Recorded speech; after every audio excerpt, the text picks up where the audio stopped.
Hi, it's Laura, and guess where we are? That's right, I'm doing you a favor by telling you how much I love this outdoor shower. I sure do.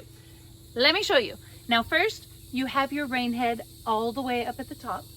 You have a second level removable one that you can get all body parts or little ones. You have a bottom level, which is more like the bathtub spout that comes out. This can be used inside, outside, pool area, beach area. Let me show you how it works. So first, this knob turns it on. Woo, rain shower. If you turn it side to side, it goes hot or cold. This little lever here turns it from one spigot to the next. So this is one that I use most with the kids or to like get it off your feet.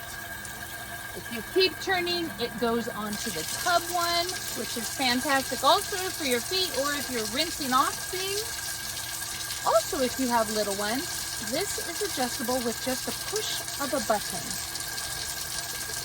Turn it off, press it down, it is done. So if you are in the need of an indoor, or my favorite, outdoor shower, this would be the one that I choose.